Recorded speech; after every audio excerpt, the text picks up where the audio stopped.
My channel बायोफीडी। I hope कि आप सब ठीक हो और उसी उम्मीद से आज हमने एक कंटेंट लेके आए हैं जो ये वीक हमारा सिर्फ ऐसा टाइप के टॉपिक्स हम इंक्लूड कर रहे हैं जहाँ पे हम इस हर एक बीमारी के बारे में और इजीली समझ सके। And I think this video is definitely very going to be very helpful for you because हम कभी भी कोई बीमारी से जूझते सबसे पहली बात हम जो बिल्कुल नहीं जानते that is about what is the major cause behind it, what is the aetiology of the disease and everything related to that disease कि हम उसका डायग्नोसिस कैसे करें, उसकी जांच कैसे करें। और ऐसे कई चीज़ें हैं जिसके बारे में आई बिलीव कि इसके बारे में सोचना बहुत ज़रूरी है। So my self Divrupa and again back to my channel बायोफिलिक्स। सो आज हम डिस्कस करेंगे हेपेटाइटिस के बारे में। सो ज़्यादा देरी ना करके चले आते हेपेटाइटिस। सो बेसिकली आपको पता होगा आज 31 जुलाई है। थोड़ा सा मैं लेट हो गई इस वीडियो को अपलोड करने में।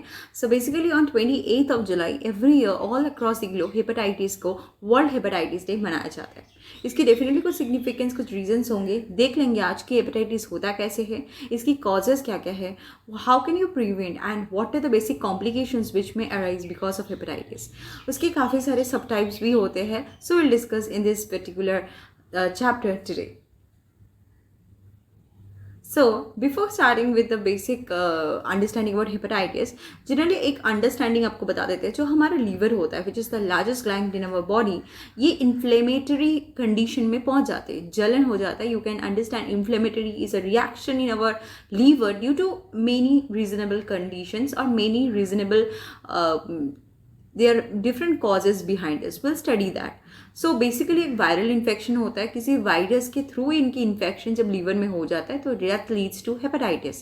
कुछ और भी पॉसिबल रीजंस है, जैसे कि एक टाइप की हेपेटाइटिस आपको ये भी देखने को मिलेगा जो ऑटो इम्यून हेपेटाइटिस होते हैं, और कुछ हेपेटाइटिस आपको इस तरीके का देखने को मिलेगा just because of excessive excessive consumption of alcohol, drugs, toxin और कुछ टाइप के मेडिसिन लेने से भी आपका हो सकता है।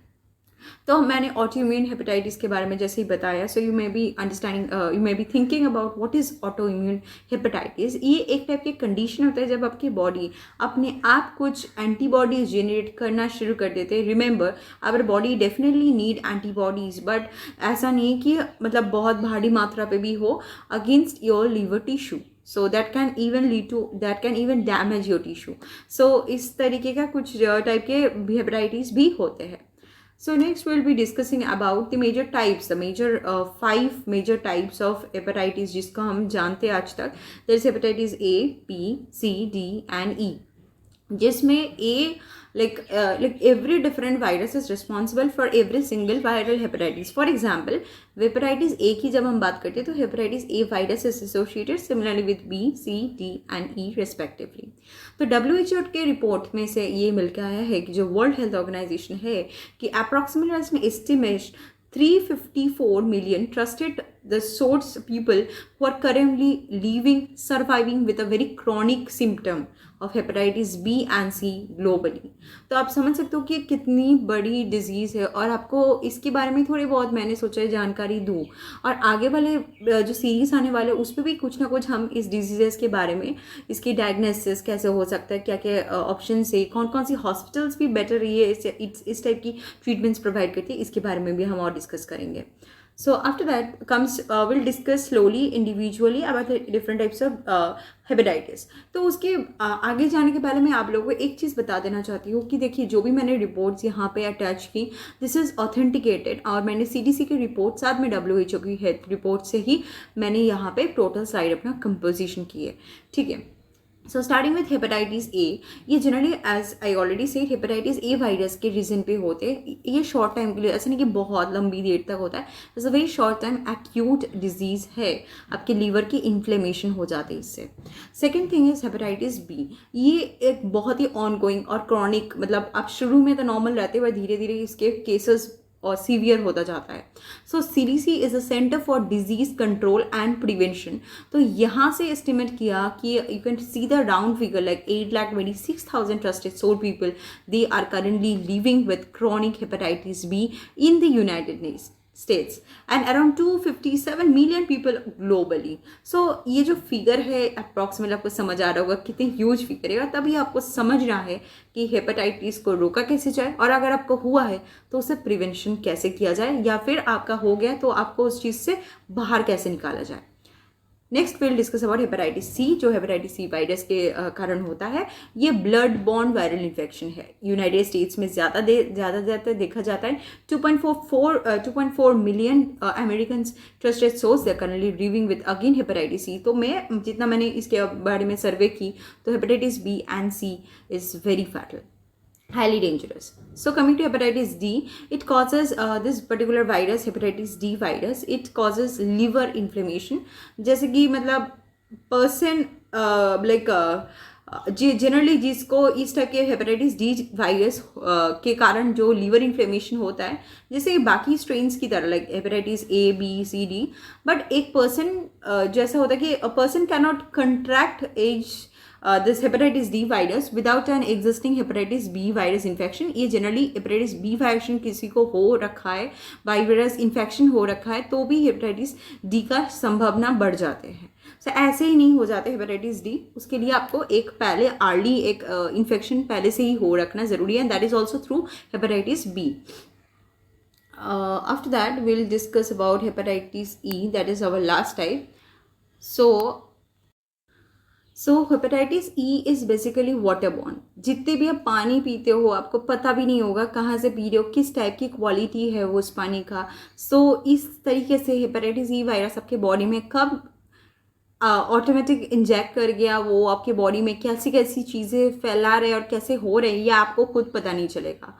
ठीक है. और ये जनरली अभी इसका जो रीज़न है या क्या है, थोड़ी सी ये चीज़ का मतलब नहीं पता लगा है. बट हेपेटाइटिस ई जनरली बहुत एक्यूट होता है यूजुअल केसेस में, बट कभी कभी जो प्रेग्नेंट वीमेन होते हैं स्पेशली प्रेगनेंसी के दौरान, ये hepatitis E is very fatal.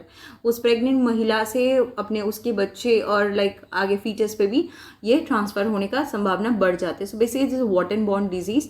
और ये हेपेटाइटिस ई जनरली हम जो भी मैंने जैसे कहा लोकल एरिया में हम जैसे जंक फूड वगैरह खाते हैं, वहाँ पे जो पानी की बॉटल्स वगैरह रखे होते हैं, सो जनरली हम तभी कहते हैं कि जो मिनरल वाटर्स होते हैं या फिर हम अपने घर से पानी लेके जाए, तो it's always better, just don't intake water from anywhere.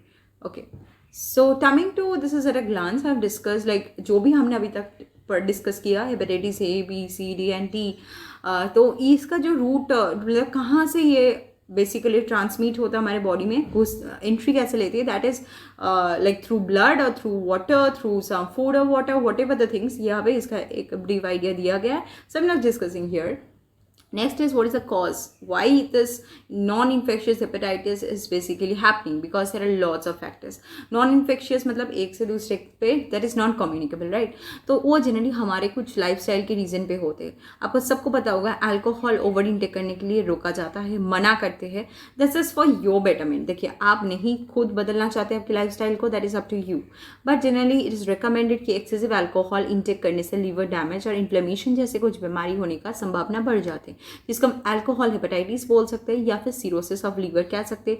इससे लीवर फेलियर भी हो सकता है. और कुछ अदर टॉक्सिक जो कॉजेज हो सकते हैं, जैसे कि आप कुछ मेडिसिन ले रहे हो जिसकी इम्पैक्ट, कभी कभी ऐसा होता है कि पेन किलर्स मना करते हैं डॉक्टर्स, क्योंकि ज़्यादा इंटेक करोगे किडनी पे असर पड़ेगा. सेम तरीके से कुछ ऐसी मेडिसिन हो सकता है जिसके लिए आपके लीवर कहीं मात्रा पे डैमेज हो सकते हैं. और excessive exposure to toxins. Next कहते हैं ऑटो इम्यून सिस्टम, जिसके हमने शुरुआत में बात की कि ऑटो इम्यून सिस्टम जो हमारी इम्यून सिस्टम गलती से लीवर में ऐसे कोई हार्मफुल और बहुत डेंजरस अटैक्स कर दे through excessive secretion of some antibodies in our body, that can range from mild to severe cases as well.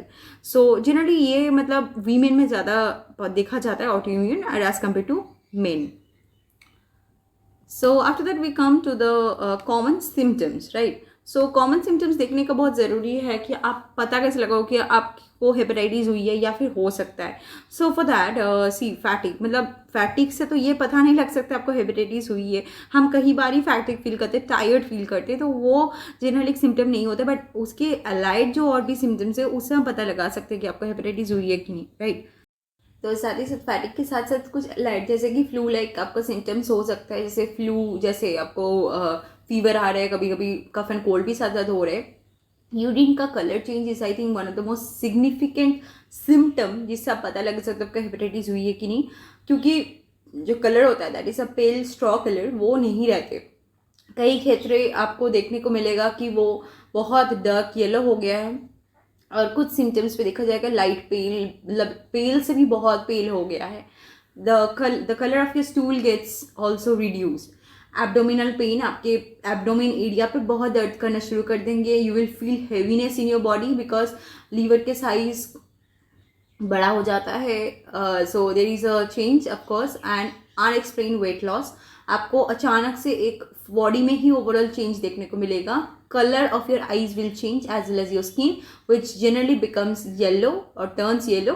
तो ये सब आप जॉन्डिस के भी सिम्टम्स मान सकते हैं। जो हेपेटाइटिस वो क्रिटिकल स्टेज ऑफ जॉन्डिस होते हैं। Jaundice is the initial stage. आपको ये पता लग सकता है कि आपके लीवर सही से फंक्शनिंग कर रहा है कि नहीं, और आपको पता है कि लीवर बहुत इंपॉर्टेंट है। Detoxification is one of the major function of liver. So liver को सही रखना I think it is the foremost duty of everyone.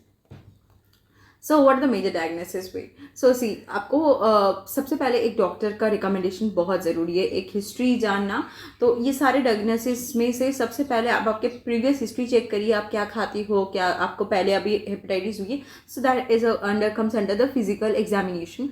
Secondly is the liver test functions, or we have different tests available for liver to understand the proper functioning. कभी कभी ऐसा होता है कि मतलब आपके जो एब्डोमेन एरिया है वहाँ पे बहुत ज़्यादा पेन नज़र आएगा और आपको फील भी होगा। सिमिलरली साथ ही साथ वेट लॉस का भी एक चीज़ रहेगा, क्योंकि सडन आपको वेट ड्रॉप करने शुरू करेंगे, लीवर के साइज़ बड़ा हो जाता है, और कहीं ऐसे आपको सिम्टम्स देखने को मिलेगा जिससे आपको ये पता लग सकता है कि आपकी you are actually suffering from hepatitis. Especially eye colour, skin colour, basic जो आपको फेनोटिपिकली आपको जो कलर चेंज दिखेगा उससे एक आपको नज़र एक इनिशियल लेवल पे आपको समझ आ जाएगा you are suffering from hepatitis और not. So what are the diagnosis way? See, the first very important is that history check करना। फैमिली हिस्ट्री अगर है तो चांसेस हो सकता है, नहीं भी हो सकता है। So you just have to go to a doctor, take some consultation, and that is the best possible way. Second, I would prefer to tell you is if doctor has recommended, or if you think that you are suffering, so better to do one of the major thing is that you have to do some liver function test. So इससे क्या होगा, आपकी liver functioning कर रहे सही से कि नहीं, या फिर लीवर की जो कुछ एंजाइम्स हो तो ज़्यादा सिक्रेशन हो रहे, कम हो रहे, किस तरीके से वो आपका लीवर की फंक्शनिंग कैसे है वो देखने को मिल जाएगा। ब्लड टेस्ट के थ्रू भी आपको समझ आ जाएगा, और लीवर बायोप्सी जो भी बहुत इंपॉर्टेंट है ये जानने के लिए कि आपकी लीवर की कंडीशन कैसी है और करेंटली, और दूसरा है कि आपके लीवर कहीं कुछ गलत तो नहीं करे। ये बेसिकली मेडिकल प्रोसीड्योर है जहाँ पे आपके स्किन का एक सैंपल लिया जाएगा, that is through a needle may be, and but there is no need for surgery, okay? Just they will take a sample, or they will simply use an ultrasonography scan for guidance during this particular procedure. तो इस type के कुछ आपके diagnostic techniques है जो कहीं hospitals और ये जगह पे आपको मिलेगा ये फैसिलिटी। सो बेसिकली हम इससे बचे कैसे? देखिए, आपको मान लीजिए आपका हेपेटाइटिस हो गया है, या लाइक कोई वायरस के थ्रू हुई है, या फिर आपको वाटर बॉर्न भी है, तो कहीं रेस्ट्रिक्शंस हो जाते हैं खाने पीने में, पानी का स्पेशली। तो एक तो ये है कि आपका वैक्सीन अवेलेबल है हेपेटाइटिस ए के लिए, अभी अवेलेबल है, और but I am not very sure, like I think hepatitis B C के लिए अभी भी करेंटली कोई ऐसा वैक्सीन नहीं हुआ है, मतलब अवेलेबल नहीं है मार्केट पे। और जितने भी आपके जो बॉडीली फ्लूइड्स होते हैं ना, उससे थोड़ा दूरी रहिए तो बेटर है। और जितने भी मतलब कॉन्ट्रैक्टिंग जो हेपेटाइटिस वायरसेस है, इसे हमेशा दूर रहना ही बेस्ट है। और कहीं से ऐसे कॉन्टामिनेटेड पानी पीना, ice creams, collage and those raw fruits and vegetables बाहर से मार्केट से लेकर डायरेक्टली इंटेक मत करना है। Just have to go through a initial wash and a final wash, then you can eat that. So ऐसी कई चीज़ें हैं, you have to have a very effective protective hygiene that needs to be maintained for avoiding this contracting hepatitis A and E. So that is all, and we have to understand the complications कि आप इस complication से बचे कैसे। इसके लिए आपको कुछ prevention methods मैंने बताया, but complications बहुत कुछ हो सकता है, like there is in number of complications, finally death भी हो सकता है। तो आप खुद ही समझ सकते हो जो बीमारी डेथ तक पहुंचा सकते हैं, so how much harmful it will be. So जैसे कि हेपाटो सेलुलर कार्सिनोमा जो एक टाइप की लीवर कैंसर होता है वो भी हो सकता है। काफ़ी लंबे टाइम तक आप अल्कोहल इंटेक कर रहे हो, सो सिरोसिस तो मैंने पहले ही बताया। क्रॉनिक लीवर डिजीज हो सकता है, ब्लीडिंग डिसऑर्डर्स भी हो सकते हैं कुछ कुछ केसेस में। इससे आपका किडनी पे भी असर पड़ेगा, so kidney will also be affected. Kidney failure होगा, किडनी फेलियर होंगे तो कहीं और बीमारी होने शुरू हो जाएगा, that will lead to death only. So all are interlinked in our body. So this are basically the major complications I believe. So इससे बचे तो वैक्सीन का लेना ज़रूरी है, एक्सपोजर भी, और साथ में हेपेटाइटिस बी एंड सी के लिए मैं स्पेशली कह रही हूँ कोई भी सेक्सुअल इंटरकोर्स के टाइम एक बैरियर यूज़ करना बहुत ज़रूरी है। We are matured enough, so I think we can only openly discuss about this, because इससे आपका जो इन्फेक्शन होने का चांसेस है बहुत कम हो जाते हैं। So last, so why I am bringing up this kind of videos, because our main objective is to move forward for a healthy society, जहाँ पे आपको हर बीमारी के बारे में जानकारी होने बहुत ज़रूरी है, क्योंकि आजकल की लाइफस्टाइल बहुत कॉम्प्लिकेटेड और जंक बढ़ चुका है। So for understanding and to make you healthy and for better lifestyle we are responsible for it. So thank you so much again for watching this video. और आपको ये वीडियो पसंद आया तो लाइक करना बिल्कुल भी मत भूलिए। साथ ही साथ अपने फ्रेंड्स, दोस्तों और आपके फैमिली मेम्बर्स को भी शेयर करिए, हो सकता है कि इससे किसी की जान बच जाए।